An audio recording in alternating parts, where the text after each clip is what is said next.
The sharing economy is growing worldwide, and Africa is no exception. This new trend offers solutions to some infrastructure shortcomings, as well as improving access to affordable goods and services to individuals and businesses. Co-founder easyhire.com.ng, Josh Okpata Jr., joins us on the show to discuss sharing economy in Nigeria. Josh, welcome to Tech Trends. Thank you very much. Nice having me. The concept of sharing economy, can it ever work in Nigeria? Yes and yes. I was almost going to say no, but then I figured. So the reality is sharing economy in Nigeria, the potential is huge. In the last 5 years, there have been 3.4 trillion in transactions across leasing, car sharing, and things like that. I mean real transactions, not in Nigeria. Yes. So especially equipment leasing. But the challenge in Nigeria is the challenge of security, trust, and the slowness, if I can use that word, as which we adapt to new technology. So I think that's a major constraint for the growth of sharing economy in Nigeria. But yes, it will work, but it will take some time. So it is pretty large and lucrative. Extremely large, extremely lucrative. Okay, for example, Airbnb and the rest of them. I keep wondering, a model like Airbnb, would people lease or rent their house to strangers in Nigeria? The reality is one way or the other, yes, but not because they trust who is coming to their house, but because, for example, we're in a recession. So you're more driven by money than by trust. When an ideal situation, it's going to be harder for Nigeria. It works outside Nigeria because everybody has either a social security number or some form of ID. So if I bring you to my house, at the moment while you're there, I know where you are, I know what you're about, you know. But we have all these things. I mean, we have it with our national identity, we have it with our driver's license, but just that they are all scattered. Don't you think if we bring them together, that would help the economy? Even bringing them together is not all of that. I'll give you an example. So you have a car tracker on your car, and yes, it's a car tracker that is designed to track your car to anywhere, and you feel comfortable. But then one day somebody runs away with your car, and then you're looking at the tracker on the map. Your car is moving, Lagos, Abeokuta, Ibadan, Niger State, and then it's out of Nigeria. Who do you call? What do you do? So you can watch it, but the problem we have is enforcement, really. So all of these numbers we have, who is the person who enforces and gets to say, okay, when you do this wrong, we can get this person here, we can get this person there. So the security issues are things that we can have all of these IDs. The police has theirs, the local governments, the state governments, the Nigerian Identity Management Commission.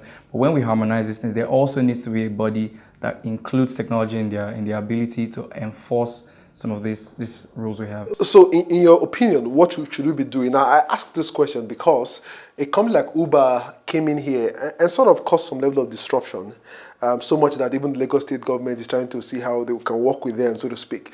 What can we do to ensure that our startups like you who are in this space, are encouraged? So first of all, there's a strategy I'll say we use. We make sure that presently it works for us. At every point in time, we have a driver in the car. That's an added measure of security. And in as much as, for example, we only do self-drive cars in Abuja. Reason being that there, you're less likely to have such issues. But in a place like Lagos, where you really do not know anybody, so we give out all our cars with drivers, and Uber does that as well. Uber, as far as I know, they do not give self-drive cars in Lagos, at least. So some of these things, we need to address them by we should not just talk. We need to put, action to our words. So if the state government says they want to register everybody, and not just registering everybody for the sake of winning elections and stuff. Follow through, really. Make sure that you identify, you profile everybody. So if something gets missing, everybody has a thumbprint in a database, you cannot run away. When you check in at the airport, I know it's you. So when we get to that point, that's when we'd really be able to say the sharing economy can perfectly work in Nigeria. Until then, we have to have man-made, security features we put in place. Yeah, because between Uber and Airbnb alone, almost $100 billion valuation. So what that tells us is we need to see how we can get our own startups to also be positioned in the shared economy. Otherwise, we'll wait for people abroad to come give us that idea. So do you think that people like you can survive? I'll say I'm happy to say we're surviving. And I would like to say to some extent we're pioneering some of the growth economy, revenue sharing, and sharing economy issues in Nigeria. We're pioneering solutions to these things. So essentially what we're trying to do as a startup is try to make sure that everybody can actually lease anything that somebody else owns. You don't have to own everything. For example, 92% of the cars that we own are underutilized. You drive to the office, you park your car from 9 to 5. and you drive it back? Why can't somebody use your car from 9 to 12 and another person 12 to 4? So these are some of the challenges we're trying to address. Some people have grills, there are things they call grills, for example, PS4, that's PlayStations. How many times do you play a PlayStation in a week? While there are people who run businesses that need PlayStations every day. So we're trying to make sure that all of these things go around. So that's the idea of a sharing economy.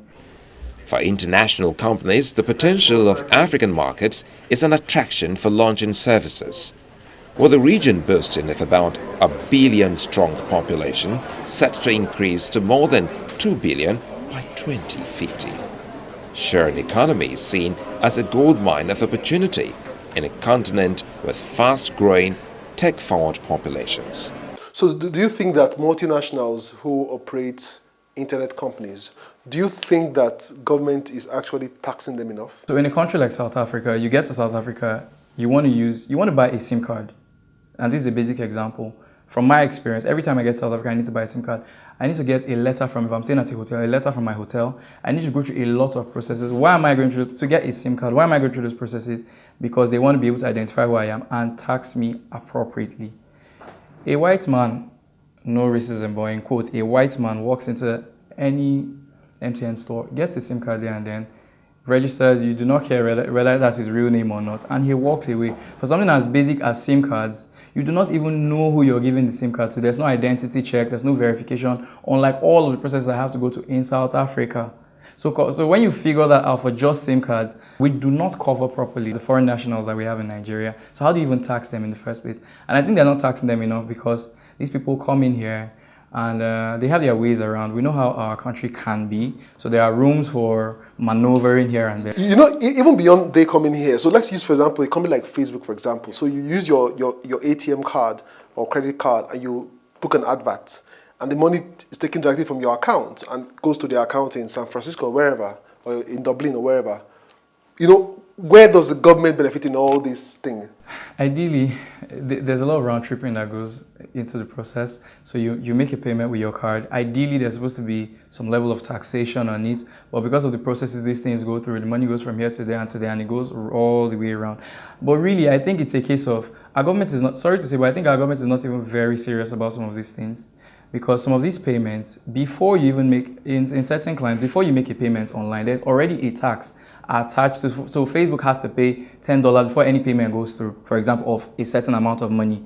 You know, but in Nigeria, it goes through and they go, how do we even check these things? Do we even have systems to even know how many payments have been made through Facebook? That's exactly the Do we have systems to verify anything? Does the government, the Ministry of Technology, Information Technology, do they even know how much in payments go through our fintech ecosystem every day? Do they have a clue? Does National Bureau of Statistics know? So how do you control or verify or assess what you don't even know about?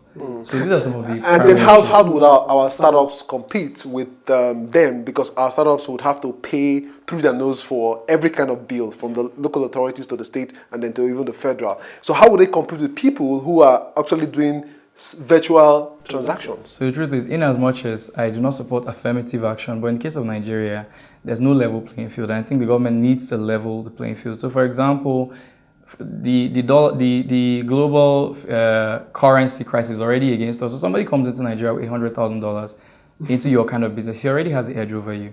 It's reality, and it's not my fault that the Naira is where it is. So for me to compete, I need to be able to raise almost the equivalent of what he has in dollars, which is his lingua franca, if I should use that word. So I think the government needs to level the playing field.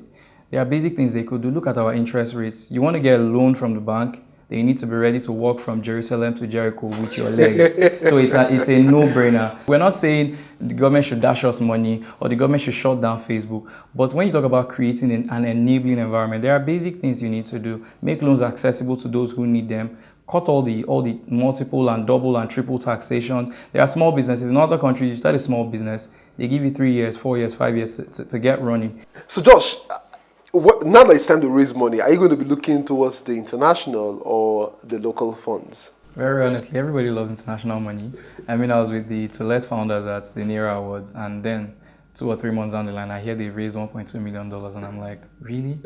So, you know, yeah, everybody wants international money, but the question is, and what will determine our decision on whether it's international or local is the offer, actually. So we're looking for something that will both be beneficial for the company and for the vision, because actually we are aspiring to be the ultimate place where people want to go to when they need to lease anybody. So talk about pioneers in the sharing economy in Nigeria. That's what we're getting to. So we don't want any kind of money that will distract us from the focus. All right, Josh, thank you for being on Tech You're Test today. welcome. I wish you all the best. Thank you very much. Sir.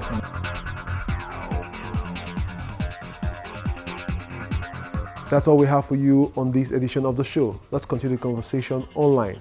Kindly follow us on social media. You can watch these and other editions on the channel's TV, YouTube account, or via my blog, techsmart.ng. For Tech Trends, I am Chukwemeka Agbata.